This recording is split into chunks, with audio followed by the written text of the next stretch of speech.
Tribunal Constitucional entra en sesión, vista conjunta de las causas roles 4033 y 4046, requerimientos de inaplicabilidad por inconstitucionalidad deducidos por las municipalidades de San Miguel y de Molina respecto a los artículos primero, inciso tercero y 485 del Código del Trabajo.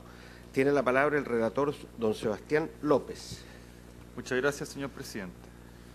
Ambos libelos fueron admitidos a trámite y previo traslado declarados admisibles por resoluciones de la segunda sala de esta magistratura, también ordenándose la suspensión del procedimiento en las gestiones judiciales respectivas.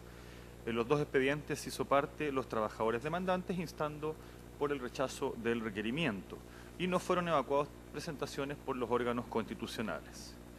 En términos globales, se puede consignar que las acciones tienen en su antecedente la posible aplicación de los preceptos que se impugnan por parte de los tribunales del fondo en el marco de sendas acciones de tutela laboral deducidas en contra de los municipios requerentes por funcionarios a contrata y de planta. Así, en el caso de la Municipalidad de San Miguel, en rol 4033, don Daniel Báez prestó funciones a honorarios como asesor del alcalde, luego como administrador municipal y también en modalidad de contrata como abogado del municipio. El funcionario interpuso demanda por vulneración de derechos fundamentales con ocasión del despido, alegando ser objeto de actos de discriminación y solicitando indemnización de acuerdo al artículo 489 del Código Laboral, además de indemnización de lucro cesante. La municipalidad interpuso excepción de caducidad de la acción y en subsidio contestó la demanda negando la infracción de derechos, siendo desechadas ambas por el Juzgado de Letras del Trabajo de San Miguel, que acogió la demanda de tutela, así como la de lucro cesante y condenó a indemnización por ambos conceptos.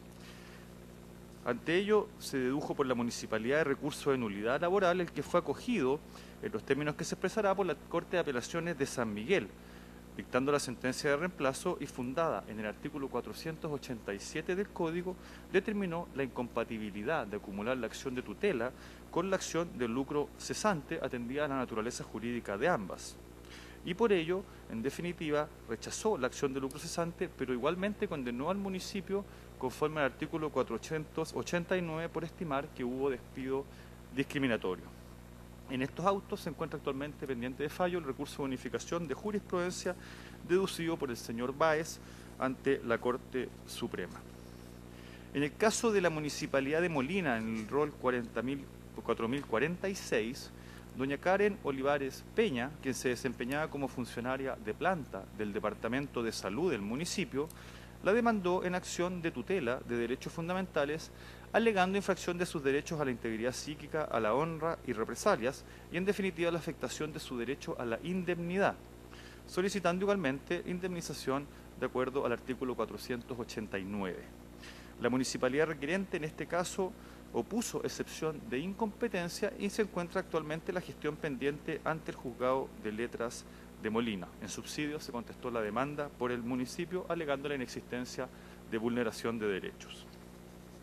En cuanto al fondo del asunto, ambos municipios alegan la improcedencia y consecuente efecto inconstitucional de aplicar los preceptos cuestionados del Código respecto de trabajadores regidos por contrata o planta, evento en que es aplicable ley especial correspondiente al Estatuto Administrativo de los Funcionarios Municipales, ley 18.883, a la Ley sobre Estatuto Administrativo, Ley 18.834, y a la Ley Orgánica Constitucional de Bases Generales de la Administración del Estado, número 18.575.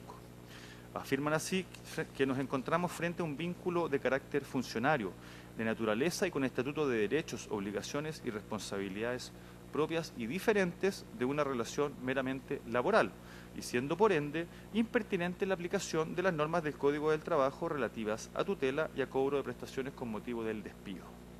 Luego de haberse aplicado correctamente la normativa que correspondía a estos casos de conflictos funcionarios dentro de los municipios, se concluye que los jueces del trabajo son y deben declararse incompetentes para conocer de las demandas de tutela. Lo contrario, exponen los municipios requirentes importa la infracción de los artículos 6 y 7 de la Constitución Política. Señalan así que, contrariando estas disposiciones constitucionales, los tribunales de justicia del trabajo han interpretado y aplicado los artículos 1, inciso 3 y 485 del Código del Trabajo, estimando que, por aplicación supletoria del primero, procede emplear la normativa sobre tutela laboral a estas relaciones funcionarias, aún estando sujetas a un estatuto administrativo público especial, tratándose de funcionarios públicos de las municipalidades, que son órganos descentralizados y que forman parte de la administración del Estado, conforme al artículo 1 de la Ley 18.575.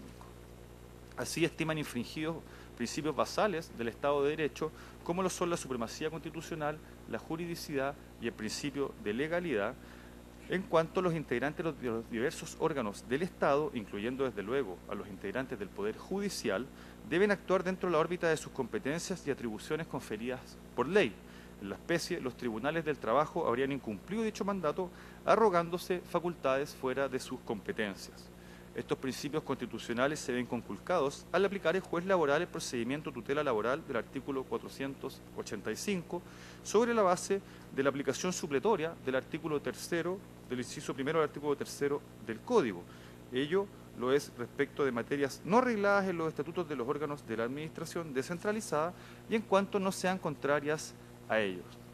En la especie, no nos encontramos frente a una relación laboral trabajador-empleador en los términos del Código, y el asunto del término de las relaciones funcionarias y sus efectos estaría arreglado de modo completo en el estatuto aplicable al personal municipalizado, que contempla acciones administrativas propias en caso de lesión de derechos, incluyendo la afectación de derechos fundamentales, y siendo el efecto competente la Contraloría General de la República, de modo que soslayar esta perspectiva por parte de los jueces está afectando y vulnerando los artículos 6 y 7 constitucionales.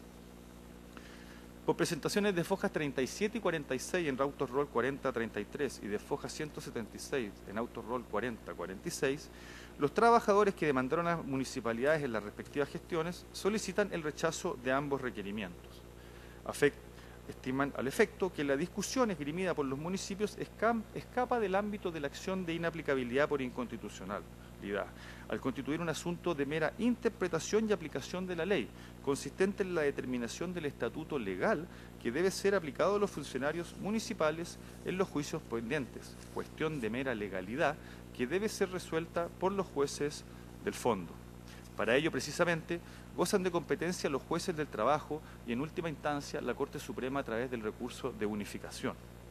La aplicación del procedimiento de tutela laboral respecto de funcionarios municipales es, en definitiva, un asunto de resolución del juez del fondo, al tiempo que no se explica de modo fundado suficientemente por las requirentes la forma en que la aplicación de los artículos 1, inciso 3 y 485 del Código del Trabajo podría infringir los artículos 6 y 7 de la Constitución, ya que lo discutido en la especie es la existencia o no de relación laboral que amerite la procedencia de la acción de tutela, así como la especialidad de la normativa aplicable, sin que en ello incidan los principios fijados en la normativa constitucional referida.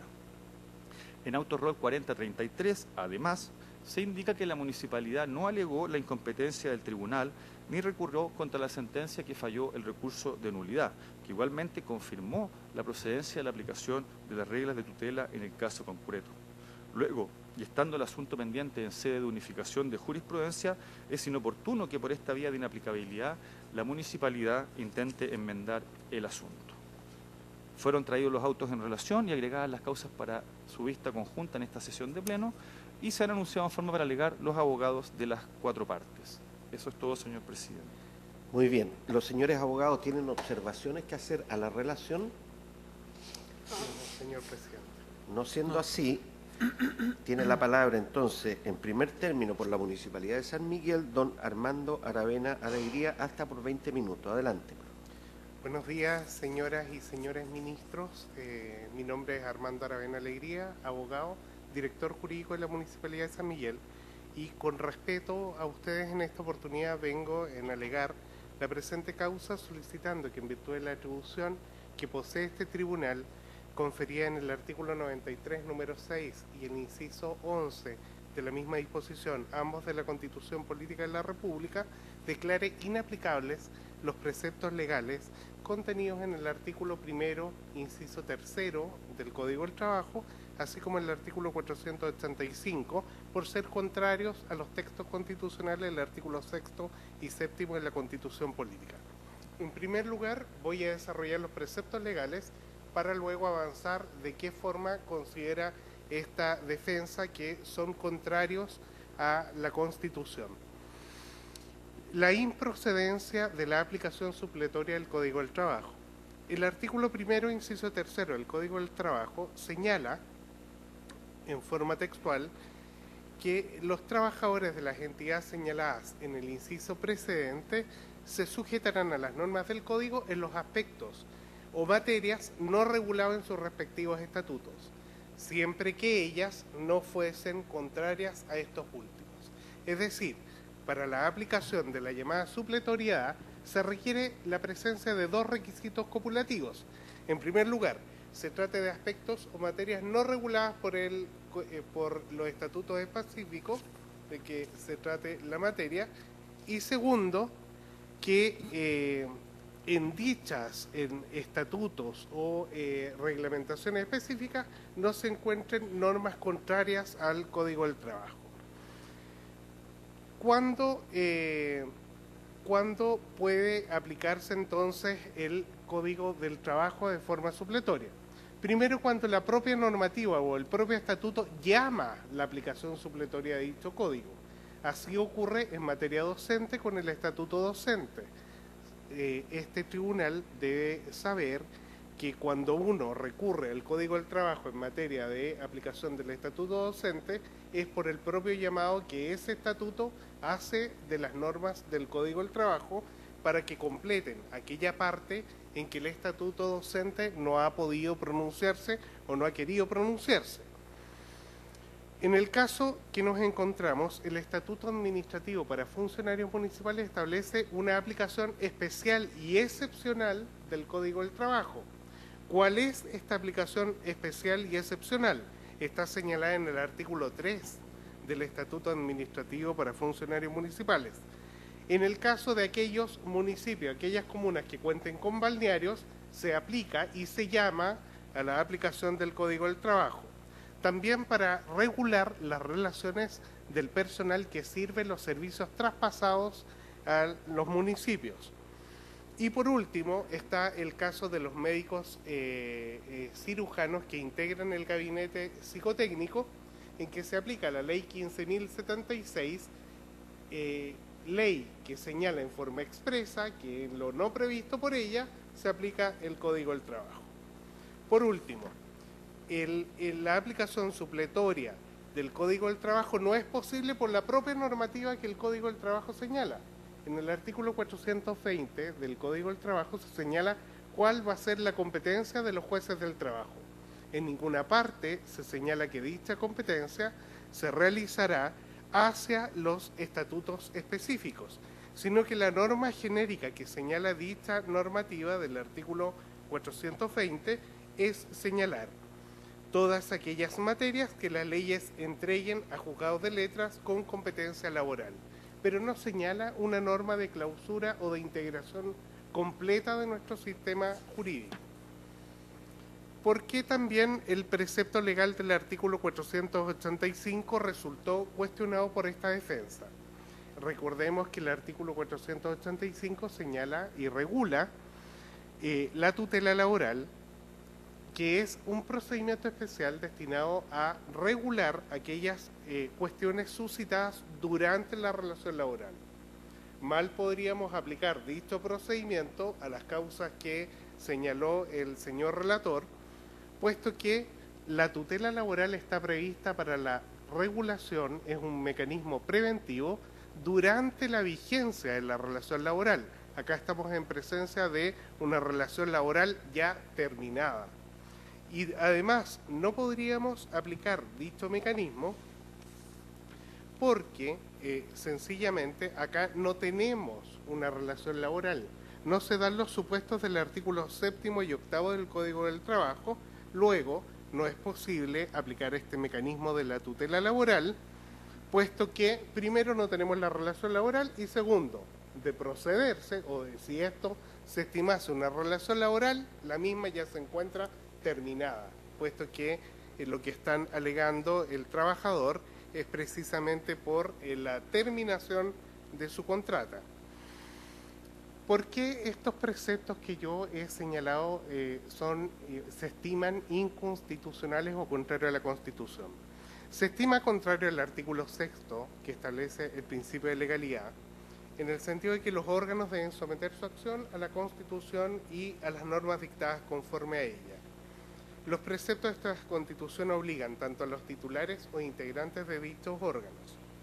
Dicha disposición que establece en el artículo 6 de la Constitución Política de la República establece el principio de legalidad, establece la imperatividad del ordenamiento jurídico, es decir, los órganos del Estado, así como los titulares y toda persona, institución o grupo, debe someterse a este bloque normativo, en cuya cúspide se encuentra la Constitución Política de la República, porque esta defensa considera que además los preceptos legales mencionados son contrarios al artículo 7 de la Constitución Política de la República. Recordemos el contenido del artículo 7. Los órganos del Estado actúan válidamente previa investidura regular de sus integrantes, dentro de su competencia y en la forma que prescriba la ley. Analicemos este contenido. El nombramiento, que es, digamos, los órganos actúan válidamente previa investidura, es decir, el nombramiento debe regirse de acuerdo a la legalidad, que no existan vicios en el acto administrativo del nombramiento. Pero lo que nos interesa es la competencia, y por eso estamos acá en este día.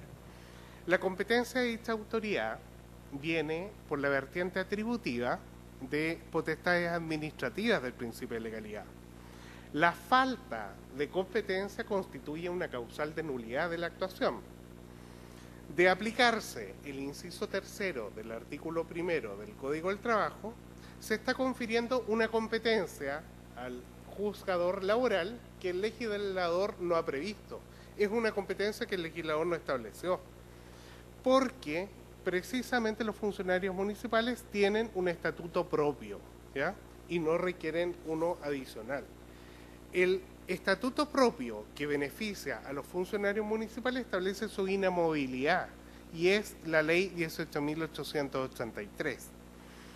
Dado la labor específica y especialísima que realizan los funcionarios municipales, que es atender la satisfacción de las necesidades de la comunidad, que es muy distinto a la labor que realiza una empresa o una industria particular, que es la formación y el incentivo del capital, es la formación de capital.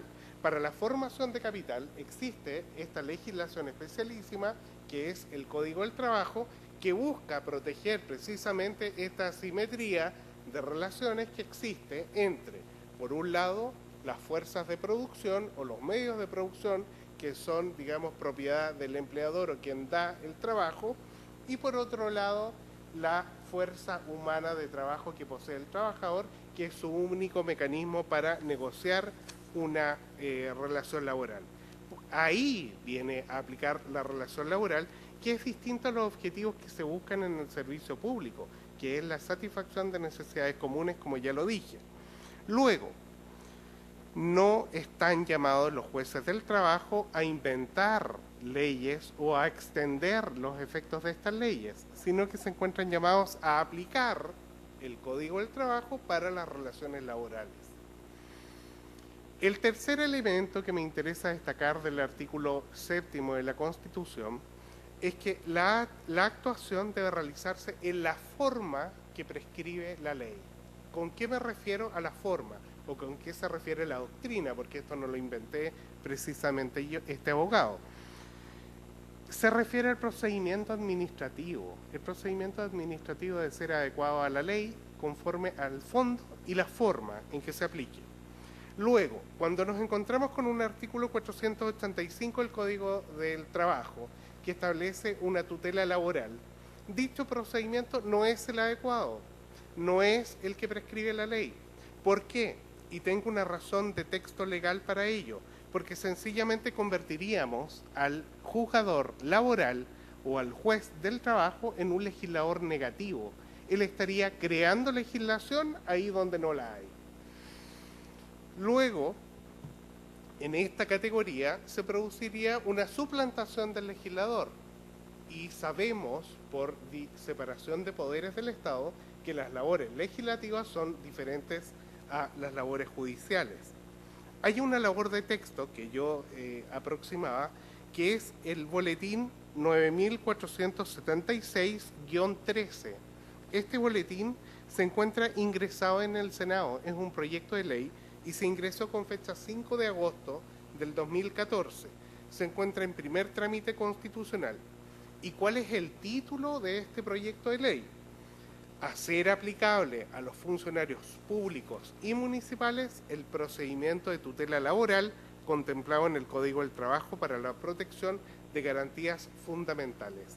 Es decir, aún no tenemos ley al respecto y los jueces del trabajo ya están adelantando los efectos de esta legislación que se está discutiendo en primer trámite constitucional.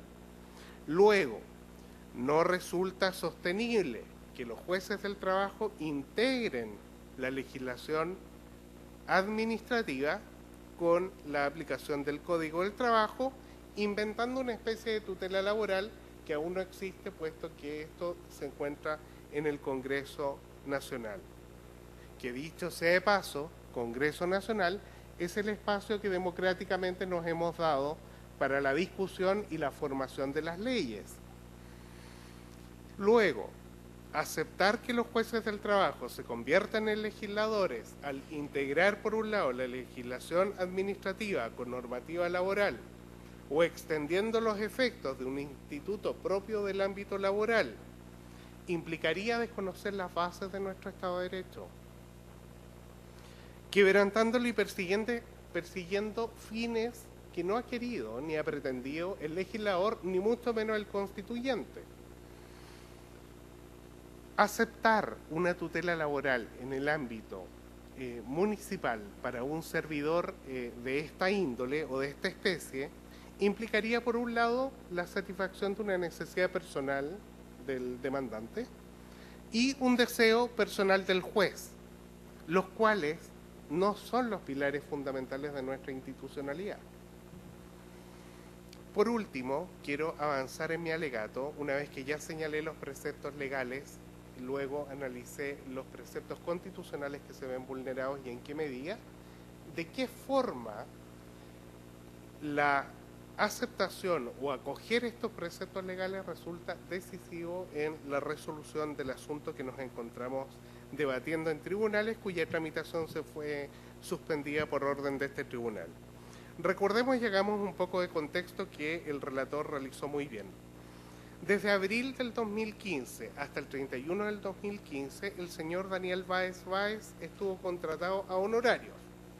Luego, el 1 de agosto del 2015 hasta el 31 de diciembre del 2015, fue nombrado administrador municipal. Desde el 1 de enero del 2016 hasta el 31 de diciembre del 2016, se le contrató como abogado en la dirección jurídica en un nombramiento a contrata que terminó el 31 de diciembre. Con fecha 29 de diciembre recibe el aviso de que dicha contrata no sería renovada para el 2017. Desde el 1 de enero del 2017 hasta el 31 de enero del 2017 se le realizó un contrato a honorarios. El señor Daniel Báez no acude a la Contraloría reclamando o invocando para sí el apoyo de la legítima confianza de que su contrato sería renovada, de que su contrata sería renovada para el periodo siguiente. ¿Por qué no acude a la Contraloría? Porque tiene la certeza de que los tribunales del trabajo van a infringir el Estado de Derecho supliendo la legislación administrativa, es decir, modificando la ley orgánica constitucional de municipalidades, modificando el estatuto administrativo y modificando la ley de bases de la institucionalidad y de paso los preceptos constitucionales. Es decir, el señor Daniel Báez tenía la certeza de que la tutela laboral prevista para trabajadores particulares del país se iba a aplicar a los funcionarios públicos, aun cuando el Congreso ni siquiera ha entrado en discusión del tema, sino que se encuentra en primer trámite constitucional del Senado. Por tanto, dicha actuación o dicha aplicación de estos preceptos legales claramente vulneran los principios del Estado de Derecho y, de paso, vulneran los valores jurídicos que sostienen nuestro orden normativo, como son la certeza y la seguridad jurídica que deben existir para un genuino orden jurídico. Por tanto, en virtud de todas estas alegaciones que he efectuado y que he tratado de concentrar para ustedes, ruego a vuestras señorías excelentísimas la declaración de inaplicabilidad del precepto legal contenido en el inciso tercero del artículo 1 del Código del Trabajo, así como el artículo 485 del Código del Trabajo, por ser ambos preceptos legales contrarios a los preceptos constitucionales señalados en el artículo 6º y el artículo 7º de nuestra Constitución, las bases de nuestra institucionalidad, con expresa condena en costas y ejerciendo de este modo la atribución que tiene este tribunal, señalada en el artículo 93, para ejercer un control de constitucionalidad que sea un control propio, un control concreto, ¿ya?, de disposiciones que contiene la ley y que claramente vulneran preceptos de nuestra Constitución. Es todo lo que puedo alegar ante ustedes y doy por finalizado mi alegato, solicitando sea la declaratoria de inaplicabilidad con expresa condena en costa. Muchas gracias, señores ministros. Muchas gracias a usted. A continuación, por la Municipalidad de Molina, en la causa rol 4046, tiene la palabra don Leonardo Fuentes Quintero. Adelante, por favor. Muchas gracias, muy buenos días. Con su venia, su excelencia, vengo a alegar el presente requerimiento de inaplicabilidad por inconstitucionalidad, solicitando desde ya que este sea acogido en todas sus partes en virtud de los siguientes fundamentos. En primer lugar, me voy a referir a algunas cuestiones previas que son relevantes para resolver el presente requerimiento. Doña Karen Olivares interpone una denuncia por vulneración de derechos fundamentales en contra de mi representada, la ilustre Municipalidad de Molina, basado fundamentalmente en dos circunstancias. Una, indica que se ha eliminado el cargo de jefe de postas y postrados que ella detentaba, y en segundo lugar argumenta que se le prohibió ejercer labores docentes dentro de su jornada laboral. Estos dos hechos se sustentan en actuaciones administrativas del municipio. En decretos alcaldicios se eliminaron distintos cargos, entre ellos la jefatura de posta, y también mediante otro decreto alcaldicio se le prohibió, ¿no es cierto?, ejercer labores docentes. Entonces, doña Karen Olivares interpone esta acción de tutela en contra de mi representada, argumentando una cierta represalia, debido a que anteriormente ya había interpuesto otra acción de tutela, la T2-2016, respecto a la cual se llegó a un consenso en el sentido de que solo había existido un malentendido entre las partes. Por lo tanto, ella pide en su acción fundamentalmente que le restituyan este cargo de jefe de posta y que le permitan realizar labores docentes. Entendemos e insistimos que estos son dos actos administrativos de mi representada. La Municipalidad de Molina, contestando la demanda, alega la excepción de incompetencia, fundamentalmente indicando que el Tribunal Laboral de Molina carece, ¿no es cierto?, de las atribuciones para conocer de esta materia, y existen otros órganos, ¿no es cierto?, para ello. Se realiza la audiencia preparatoria, el tribunal resuelve rechazar la excepción de incompetencia, y esta parte interpone el respectivo recurso de reposición, ¿no es cierto?, para agotar las instancias respectivas, y en esa etapa procesal se suspende el procedimiento a raíz de este requerimiento de inaplicabilidad. Pues bien, Excelencia, el precepto que se declara inaplicable en este caso es el artículo 1º, inciso 3º del Código del Trabajo. Y respecto a este punto debo señalar que la regla general establecida en el artículo 1º es que las normas del Código del Trabajo no se aplican a los funcionarios de la Administración del Estado ni a los funcionarios municipales. Eso es la regla general. Existe una excepción, ¿no es cierto?, que está en el artículo 1º, inciso 3º, que indica que excepcionalmente se aplicará las normas del Código del Trabajo en aquellos aspectos no regulados en los estatutos. Y aquí quiero detenerme un momento porque la situación particular de este caso y lo que solicita doña Karen Olivares, la funcionaria municipal, es que se dejen sin efecto dos actos administrativos. Lo indica en la demanda de tutela y que ya lo he señalado. Ella solicita que se restituya o se deje sin efecto el decreto que elimina el cargo de jefa de posta y postado, y también pide que se deje sin efecto el decreto que le prohíbe realizar labores docentes. Eso es lo que busca ella. Entonces la pregunta que nos debemos hacer es si en este caso particular existe o no un aspecto regulado o no regulado en el estatuto. Es decir, qué acto o actuación existe para que un funcionario público solicite dejar sin efecto un acto administrativo, ¿no es cierto? Y aquí nos encontramos con que el Estatuto Administrativo y el Estatuto de Funcionarios Municipales establece distintas vías para dejar sin efecto estos dos actos administrativos que ella considera arbitrario e ilegal. Podría recurrir a la Contraloría General de la República, podría interponer una demanda de nulidad de derecho público o podría interponer una acción de protección. Es decir, no existe un vacío normativo. Esta situación concreta está regulada en los estatutos respectivos. Distinto es el caso, y haciendo un paralelo, ¿no es cierto?, distinto es el caso de la relación, de la existencia de una relación laboral, donde un trabajador, por ejemplo, donde un trabajador, si se le elimina un cargo, si no se le permite hacer clases, si ocurre cualquier situación particular en una relación laboral entre particulares, ese trabajador no tiene la acción de nulidad de derecho público, no puede ir a la Contraloría, ¿no es cierto?, y solamente tiene la acción de tutela para salvaguardar sus derechos. Por eso, antes de la creación de esta acción de tutela del 485 del Código del Trabajo, únicamente, ¿no es cierto?, los trabajadores tenían derecho a la acción de protección, no podían recurrir a la acción de nulidad de derecho público.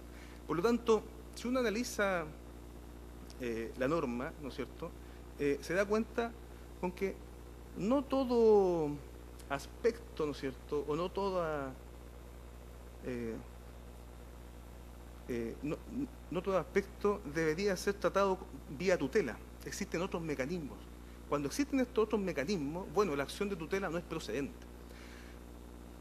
Como ejemplo de lo que acabo de señalar, debo manifestar que la contraria, doña Karen Olivares, efectivamente, estando pendiente este requerimiento, interpuso una acción de protección para dejar sin efecto estos actos administrativos. Conoció la Ilustrísima Corte de Apelaciones, mediante el rol número 651 de 2018 civil, ¿no es cierto?, y con fecha 20 de abril de 2018, la Ilustrísima Corte de Apelaciones rechazó el recurso de protección. Pero en cuanto a los hechos argumentados en este recurso de protección, son los mismos que se argumentan en la de tutela. En esta acción pide que se le permita ejercer labores docentes e indica que ese acto es arbitrario e ilegal. Es decir, existen otros mecanismos para dejar sin efecto actos administrativos y no necesariamente la acción de tutela. Por lo tanto, el vacío normativo no existe. Por lo tanto, no se tiene que aplicar supletoriamente las normas del Código del Trabajo. A mayor abundamiento, Su Excelencia, también doña Karen Olivares interpuso recientemente una demanda de nulidad de derecho público respecto del decreto que le prohíbe hacer clases en horario de trabajo. Lo interpuso en los autos rol número 733-2018 civil ante el Juzgado Civil de Molina, en donde pide la nulidad de ese acto administrativo, ¿no es cierto?, y solicita como medida cautelar innominada que se deje sin efecto, ¿no es cierto?, ese decreto y se le permita ejercer la labor docente, lo que es acogido por el tribunal, por resolución de fecha 29 de agosto de 2018. Esos antecedentes lo acompañé, ¿no es cierto?, ante vuestro tribunal, ¿no es cierto?, para demostrar que existen otros caminos, ¿no es cierto?, para resolver lo que plantea la contraria. Por lo tanto, no le ha ido mal a la contraria, en el sentido de que se acogió una medida cautelar en un juicio civil, ¿no es cierto?, de nulidad de hecho público, donde pide, ¿no es cierto?, realizar la labor docente. Por lo tanto, el camino era otro y no era el camino de la tutela del artículo 485 del Código del Trabajo.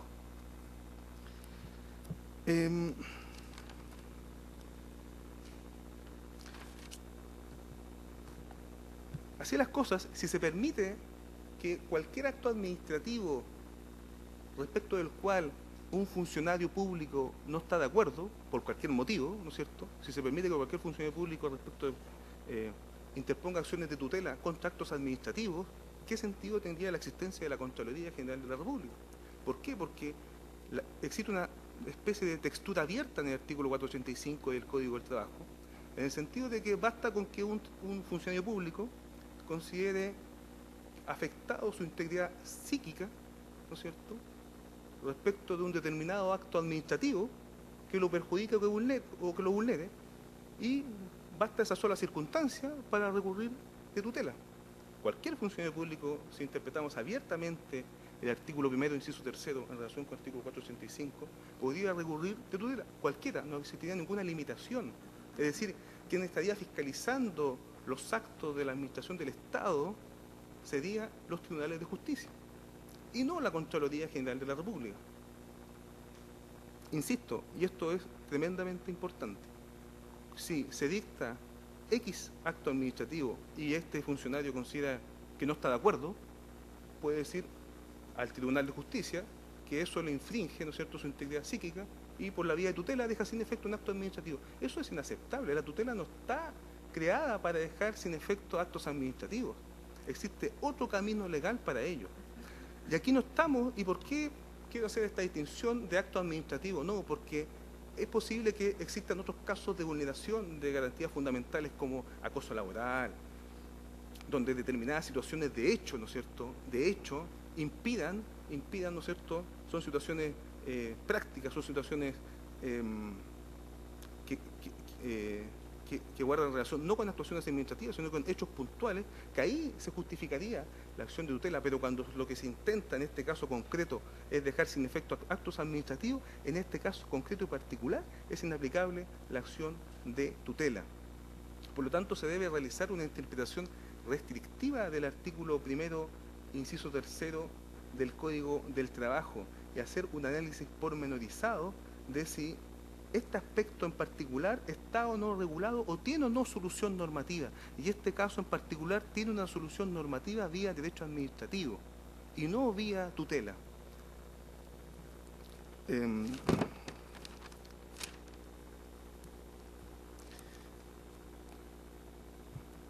Respecto a si la aplicación del artículo 1º, inciso 3º, en relación con el artículo 485 del Código del Trabajo, ¿es decisivo o no para la resolución del asunto? Evidentemente que es decisivo, dado que la Municipalidad de Molina, al contestar la demanda, interpuso dentro del plazo la excepción de incompetencia.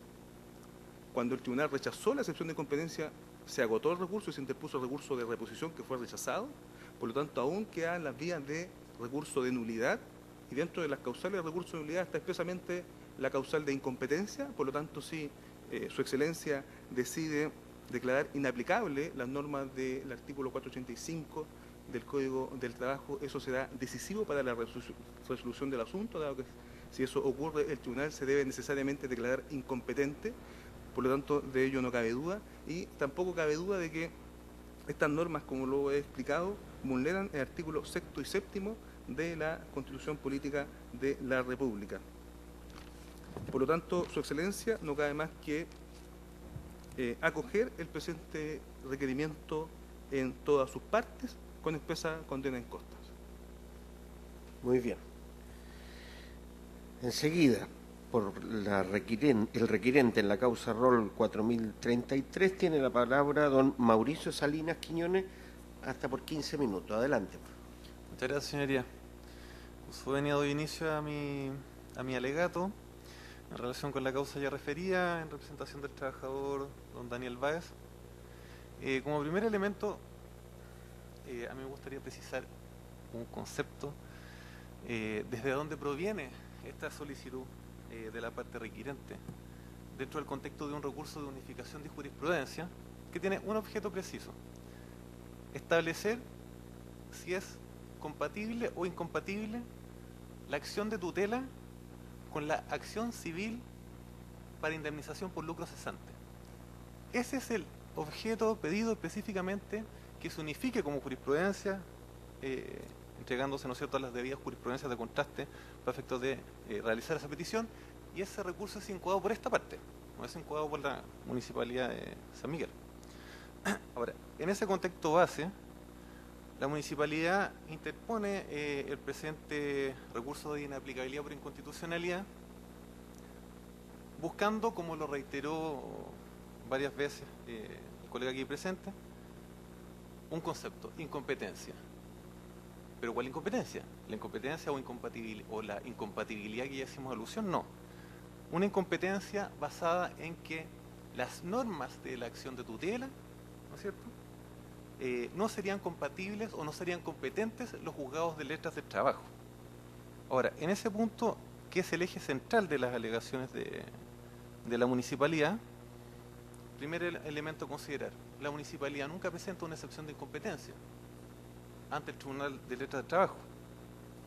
Luego, al recurrir de nulidad, una vez que son rechazadas alegaciones bastante similares a las que he vertido aquí, tampoco recurre de unificación de jurisprudencia por ese motivo.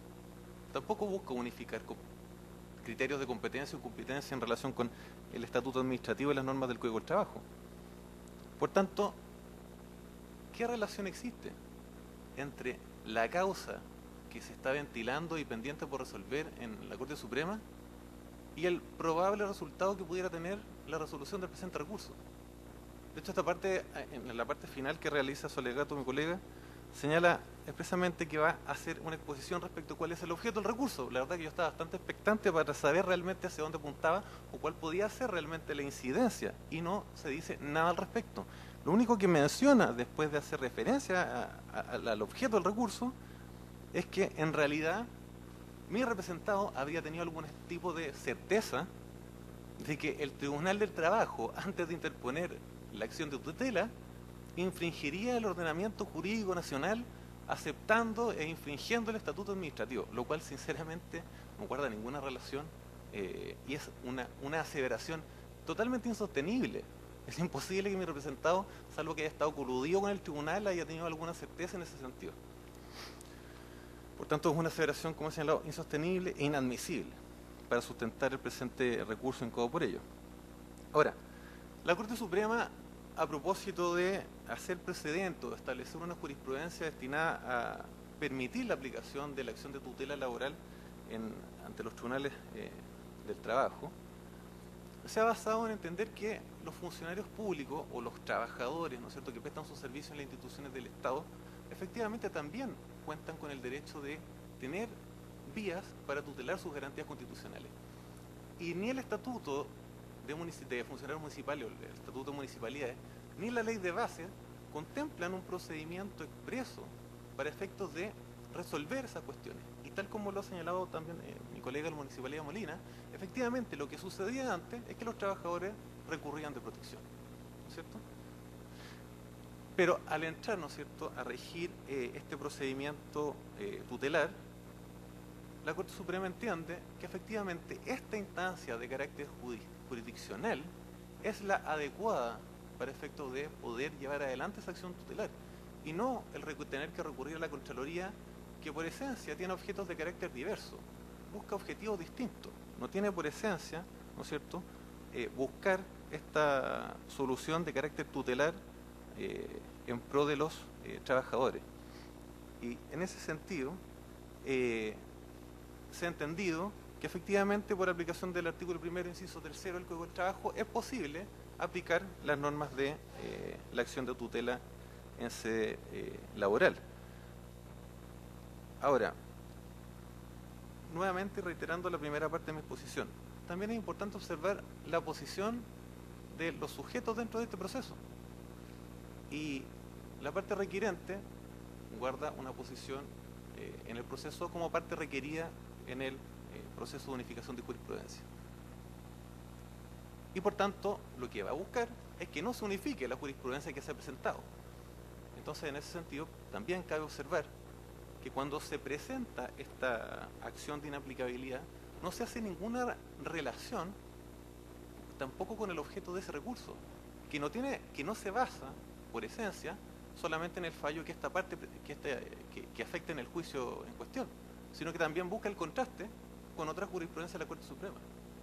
Por tanto, tampoco hay un análisis en este recurso que busque establecer de manera transversal cómo en el análisis general que tiene que realizar la Corte Suprema para efectos de fallar la unificación de jurisprudencia puede incidir este recurso. Únicamente se está refiriendo a una de las sentencias.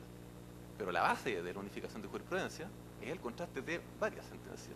Y aquí no hay ningún desarrollo en relación con eso. Por tanto, sería tampoco posible desde un punto de vista de cómo se lleva adelante el procedimiento de la unificación de jurisprudencia, lograr entender, en base a lo que he señalado, cómo puede incidir esta causa en relación con el análisis macro que debe realizar la Corte Suprema al efecto. Por tanto, esta parte entiende que en realidad este recurso, ¿no es cierto?, como todo acto jurídico procesal, carece totalmente de objeto y de causa. Porque si en abstracto nos ponemos en los dos resultados posibles, ¿de qué manera podría la Corte Suprema considerar un fallo que tenga relación con la incompatibilidad entre los estatutos administrativos y la acción tutelar en una causa que tiene que decidir entre la compatibilidad entre la acción tutelar y la indemnización por lucro cesante como acción de carácter civil? Ese es el objeto de la unificación de jurisprudencia.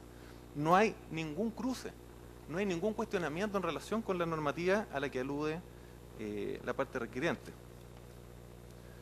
Por tanto, esta parte entiende, en ese sentido, en base a estas carencias de objeto y causa, que en realidad esta acción se ha encuadrado netamente como una acción buscando dilatar el procedimiento, no tiene ningún resultado posible de carácter claro y por tanto solicitamos su rechazo con expresa condenación en costas.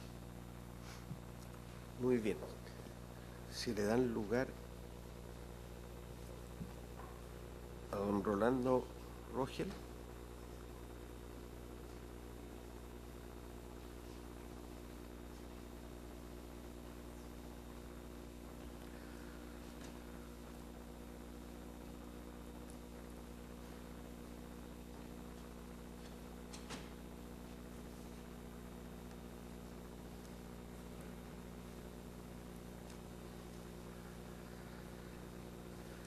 Entonces, en último lugar, por la requirente en la causa rol 4046, tiene la palabra don Rolando Rogel Jiménez hasta por 15 minutos. Adelante, por favor. Gracias, señor presidente. Excelentísimo tribunal, alego en estos autos en representación de doña Karen Olivares Peña, solicitando desde ya se rechace este recurso de inaplicabilidad por inconstitucionalidad formulado por o requerido por la Municipalidad de Molina, representada por su alcaldesa, doña Priscila Castillo Vialidad, y a través de su apoderado aquí presente. ¿Cuáles son los antecedentes generales de este requerimiento?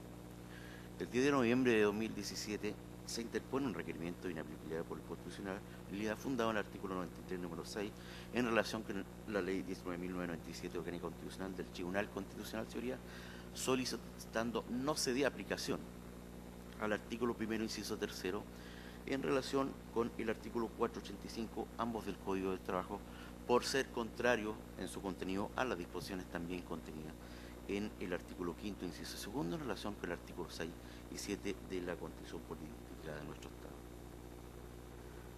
Gestión pendiente, antecedentes generales. El ser laboral de doña Karen Olivares, señoría, es que ella es una asistente social que trabaja en el Departamento de Salud, que ha sido designada, es una funcionaria de planta, ha sido designada jefa de postas y jefa del programa de postrados, dentro de su vida laboral, que ya lleva más de 10 años, señoría, excelentísimo tribunal, ha desarrollado actividades gremiales también y paralelamente una carrera docente en la Universidad Católica del Maule, donde presta servicios por 5 horas diarias. Ahora bien, señoría, excelentísimo tribunal, ¿qué ha pasado en la historia de esta relación? El día 1 de junio de 2016, doña Karen se le priva verbalmente de la jefatura de posta y del programa de posgrado, por lo cual, señoría, se interpone la acción de tutela, la T2-2016, ante el juzgado del trabajo de Molina. El 22 de julio se termina este procedimiento por una conciliación entre las partes, donde la cual se le restablece en su cargo, en su jefatura de posta y del programa de posgrado a doña Karen. Además, se establecen obligaciones futuras y presentes, señoría, recíprocas, en orden a que se va a respetar estas obligaciones dentro del marco de la buena fe, de la buena voluntad y procurando el buen servicio público.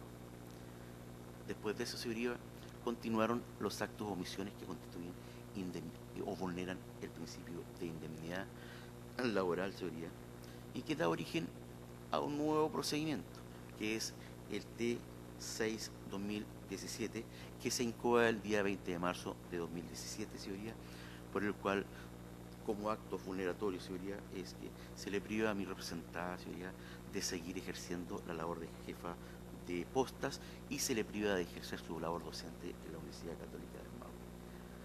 El día 10 de abril de 2017 se dicta la cautelar y es acogida esa petición porque ya está formulada en el primer trocil de la denuncia, con lo cual se oficia a la Municipalidad de Molina para el cual deje sin efecto o suspenda los efectos de los actos impugnados, y esto es que se restablezca a mi representada en su cargo de jefa de posta con las respectivas asignaciones y también se le permita desarrollar su labor docente, excelentísimo tribunal, ante la Universidad Católica del Maule con sus 5 horas y también con las asignaciones que le corresponden.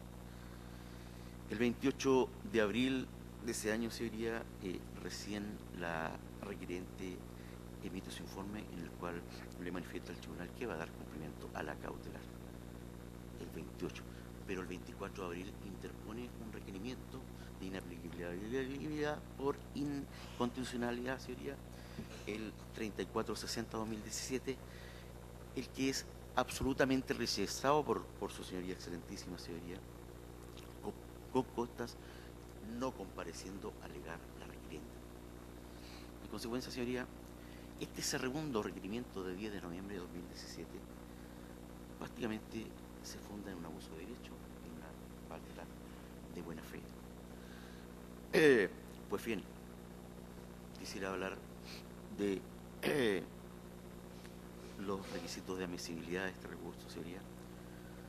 El artículo 93, número 6 de la Constitución Política del Estado, en relación con el artículo 47F de la Ley 19.997, establece los requisitos por los cuales no será declarado admisible el requerimiento, y dentro de ello está el número 5.6, esto es cuando de los antecedentes de la cuestión, digamos, pendiente, aparezca para la resolución de esta cuestión que el precepto legal impugnado no ha de ser aplicado o bien no es decisorio para la cuestión o resolución de asunto. Y el 6 es cuando carezca de fundamento plausible. Ahora bien, en relación con la primera causal de inadmisibilidad, señoría, el requerimiento en su parte petitoria le formula a este tribunal que no se aplique esta norma, el artículo 1, inciso 3, en relación con el 485 del Código del Trabajador, por ser contrarios a las disposiciones de la norma citada, esto es el artículo 5, inciso 2, en relación con el artículo 6 y 7 de la Constitución Política. Además pide que estas mismas normativas, señoría, en ninguna parte le otorgan competencia al juzgado de letras del trabajo de Molina para conocer de una acción tutelar por vulneración de derechos fundamentales respecto de un trabajador del sector público. El artículo 465 señala en ninguna parte le otorga competencia, por tanto, a aplicar o usar o hacer aplicable al procedimiento en estas materias sería abiertamente inconstitucional.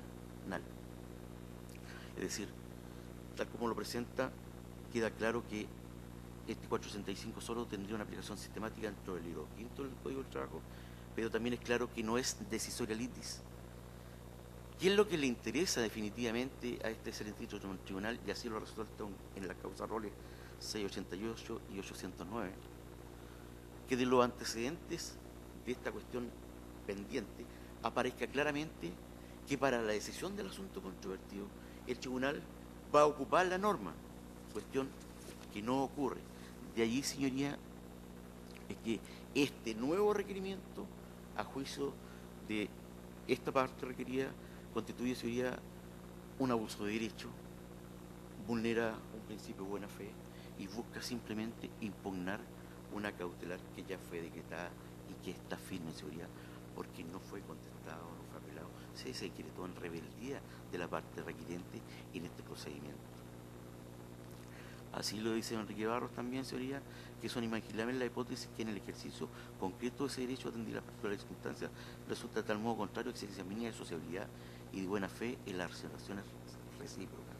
Señoría, consideramos simplemente que estas, digamos, este ejercicio de estas acciones simplemente son maniobras dilatorias que impiden resolver el fondo del asunto. Que carece de fundamento plausible o no está fundada razonablemente, señoría, también este excelentísimo tribunal ha dicho que hay fundamento razonable cuando el requiriente expone o hace una posición clara, detallada, precisa, específica de los hechos y fundamentos en que se fundamenta el requerimiento o en que se apoya el requerimiento. Lo que significa que debe expresar de tal manera que sean inteligibles los hechos del requerimiento del concreto, la forma en que la aplicación del precepto impugnado contraviene la Constitución y la norma constitucional vulnerada. Sin embargo, señoría, del requerimiento en ninguna parte del excelentísimo tribunal se explica con claridad, con precisión, con especificidad, de qué manera este artículo 435 se vulnera el derecho constitucional a un justo y racional procedimiento, señoría. En consecuencia, este derecho al recurso no existe. En consecuencia, señoría, se le olvida al actor, al requiriente en este caso, que el 485 del Código de Trabajo realiza una labor también, señoría, de otorgar dignidad a esta relación trabajadores del sector público con los órganos del Estado, señoría. Y desconocer esta aplicación del 465 se implicaría un retroceso también, señoría, porque dejaría a los trabajadores entregados a la jurisdicción de los órganos de la autoridad pública, que al parecer es lo que pretende el requerente. En consecuencia, señoría, no habría aquí una inconstitucionalidad en la aplicación de esta normativa. Por estas razones, señoría, es que solicito se tenga, y sobre la base de la posición de hecho y derecho, se declara inadmisible este recurso inaplicado por constitucionalidad con las costas, señoría. Muy bien. Señoras ministras, señores ministros, preguntas que hacer el ministro Cristian Letelier. Gracias, presidente. Al abogado de la Municipalidad de Molina, usted señala el requerimiento que el cargo de jefe de postas y posgrado se habría suprimido. ¿Es así? Cargo que se suprimieron porque la Contraloría indicó que hay un déficit presupuestario, entonces había que eliminar ese cargo. Presidente, en virtud del artículo 88 de nuestra ley orgánica, advierto a las partes de que este ministro y en general el tribunal podría hacer uso del artículo 121 de la Constitución, a los cuales me gustaría que se refirieran, por su intermedio, presidente, los dos abogados. Si le pudiera explicar para que vayan pronunciándose en el mismo orden de los alegatos. El artículo 121 se refiere a la facultad de las municipalidades de fijar autónomamente sus plantas y sus reglas de remuneraciones, lo que está ya en vigencia en virtud de la ley.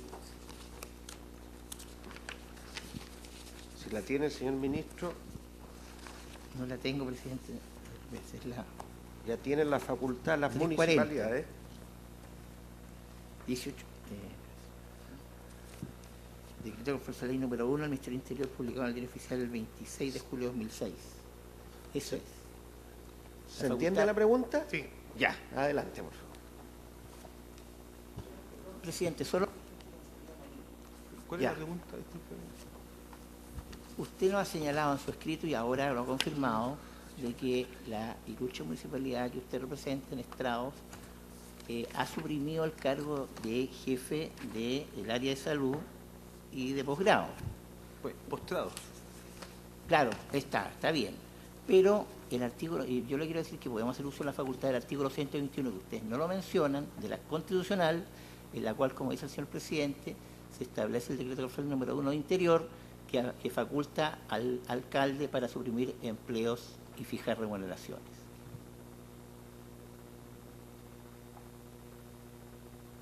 Que todavía no lo veo. ¿A dónde?